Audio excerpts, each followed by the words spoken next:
এখানে আজকে যারা উপস্থিত হয়েছি শিক্ষক ঐক্য মুক্ত মঞ্চ থেকে সবাই আমরা শিক্ষক। আজকের দাবিটা খুব অদ্ভুত যে আমরা বাঁচতে চাই। গত পঞ্চায়েত ভোটে আপনারা দেখেছেন যে রাজকুমার রায় ভোটের ডিউটিতে বেরিয়েছিল, প্রাণটা ফেরেনি, 3 খণ্ড দেহ ফিরেছে। আমাদের এবারকার দাবিটা খুব পরিষ্কার এবং খুবই ন্যায্য যে আমাদের যেন প্রাণটাও ফিরে আসে, শুধুমাত্র শরীরটা যেন না ফিরে আসে। আমাদের দাবি নেক্সট যে আমাদের ভোট প্রক্রিয়া কাল থেকে শুরু হচ্ছে, এই ভোট প্রক্রিয়ায় নিরাপত্তা সুনিশ্চিত করতে হবে। সুনিশ্চিত কখন হবে? টেবিলের তলে বাথরুমে লুকানো পুলিশদের সেটা সুনিশ্চিত হয় না, তাদের উপর আমাদের কোনো আশ্বাস নেই। যেটা আপনারা দেখছেন গোটা রাজ্য জুড়ে আন্দোলন চলছে, গোটা রাজ্য জুড়ে বহুদিন থেকে বহু সংগঠন থেকে সবাই মিলে আন্দোলনে নেমেছে যে সেন্ট্রাল ফোর্স চাই আমরা। সেন্ট্রাল ফোর্স ছাড়া আমরা ভোটের ডিউটি করতে আমরা কেউ যাচ্ছি না। আমাদের দাবিটা খুব যুক্তিসঙ্গত যে আমরা এবং খুব পরিষ্কার, সেন্ট্রাল ফোর্স ছাড়া আমরা কেউ ভোটের ডিউটি আমরা করবো না। নির্বাচন কিন্তু আমরা অচল করে দেবো, সেই হুঁশিয়ারি আমরা সিইউকে আজকে দিতে আমরা এখানে আমরা ডিএমকে ডেপুটেশন সিআরসিতে আমরা যাব, কালেক্ট করব, কিন্তু সেন্ট্রাল ফোর্স ছাড়া। কারণ প্রিসাইডিং আপনার নামটা বলুন। আমার নাম শাশ্বত ঘোষ, ডেজিগনেশন আছে শিক্ষক ঐক্য মুক্ত মঞ্চের কোষাধ্যক্ষ এবং মিডিয়া ম্যানেজার। সারা রাজ্যের প্রেসিডেন্ট।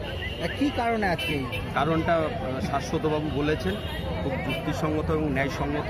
আগের বারে পঞ্চায়েতে ভোট কেন্দ্রে গেছিলাম, ভোট কেন্দ্রে গিয়ে রাত্রেবেলা 2টোর সময় যখন পুলিশকে বলা হলো আপনি একটু ইভিএমের এখানে বসে, রাত 2টোর সময় তিনি বলছেন যে আপনি কি মানে আপনার আন্ডারে আমরা রয়েছি 2জন পুলিশ কনস্টেবল ছিল, বলছে আপনার আন্ডারে আমরা রয়েছি, তাহলে আপনি সশস্ত্র, আপনার কাছে বন্দুক রয়েছে, বলছে বন্দুক আছে, খোল দিয়ে পাঠায়নি। কিন্তু এটা আপনাকে জানিয়ে দিলাম, বন্দুক দিয়ে পাঠিয়েছে, খোল দিয়ে পাঠায়নি। সুতরাং এই পুলিশ, এই প্রশাসনের উপর ভরসা করে এই প্রাণ হাতে নিয়ে, আমার ফ্যামিলি রয়েছে, পরিবার রয়েছে, আমি বিদ্যুৎ অবস্থাতে আমি ভোট করতে যেতে পারবো না। আমি ডিসিআরসিতে যাব, আমি মেটেরিয়াল কালেক্ট করব, আমি ডিসিআরসিতে বসে থাকবো। এটা আমাদের পরিষ্কার পরিচ্ছন্ন বার্তা। সেন্ট্রাল ফোর্স দিন আমরা ভোটের ডিউটিতে যাব না। যে সশস্ত্র কথা বলা হচ্ছে, যার হাতে বটি থাকে সে সশস্ত্র, যার হাতে কাঁচি থাকে সে সশস্ত্র। এখন কোন সশস্ত্র বাহিনীর কথা বলা হচ্ছে যে ভোটের ডিউটিতে আমাদের সাথে পাঠানো হবে? কারণ সশস্ত্র যে বন্দুক আছে বলছে গুলি দিয়ে পাঠায়নি। পঞ্চায়েত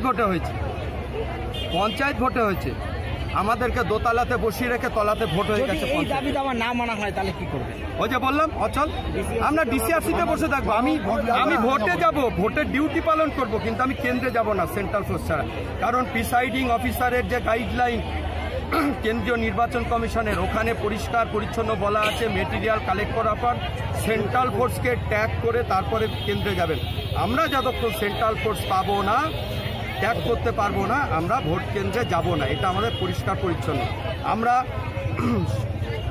সার্ভিস রুল যেটা রয়েছে সেটার মান্যতা দিয়ে আমরা ডিসিআরসিতে যাব, সমস্ত মেটেরিয়াল কালেক্ট করব, কিন্তু ওই যে ভোট কেন্দ্রে আমরা যাব না। কারণ যেহেতু প্রিসাইডিং অফিসারের গাইডলাইন সেন্ট্রাল ইলেকশন কমিশনে যেখানে বলা হয়েছে যে মেটেরিয়াল কালেক্টের পরে সেন্ট্রাল ফোর্স আজকে মূলত তাহলে আপনারা রাস্তা অবরোধ করেছেন? হ্যাঁ, রাস্তা অবরোধ করেছে এবং ডিএম অফিসে আমরা ডিএম এর সাথে এই বিষয় নিয়ে ডেপুটেশন দিতে চাই এবং ওনার সাথে সুনিশ্চিত আশ্বাস যে আমরা সিআরপিএফ পাবো, সেন্ট্রাল প্যারামিলিটারি ফোর্স পাবো, সেই আশ্বাস আমরা পেতে চাই। আপনার নাম? আমার নাম সুজিত দাস, শিক্ষক ঐক্য মুক্ত মঞ্চের প্রেসিডেন্ট।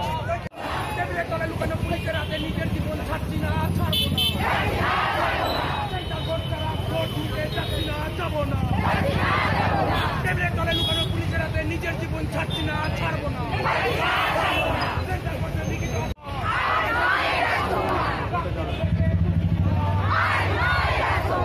ঝাড়গ্রাম থেকে কিন্না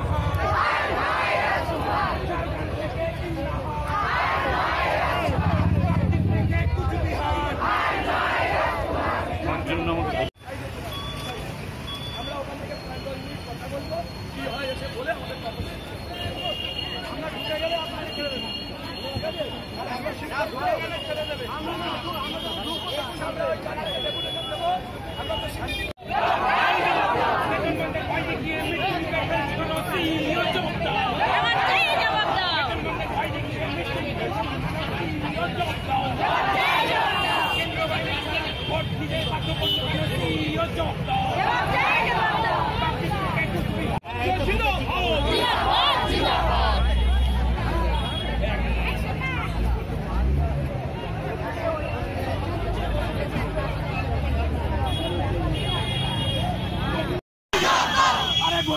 ভোটের নামে প্রহসন মানছি না, মানবো না, রাজকুমার হব না, ভোটের নামে প্রহসন মানছি না, মানবো না, রাজকুমার হব না, হব না, হব না।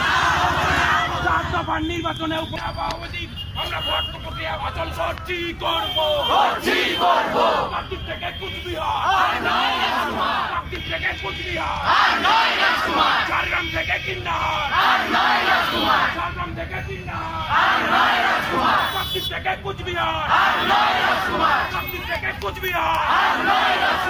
We demand আমাদের দাবি, আমাদের দাবি, আমাদের দাবি।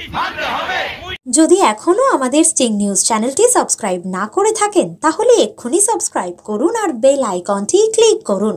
পেয়ে যান সব খবরের দ্রুত ভিডিও আপডেট।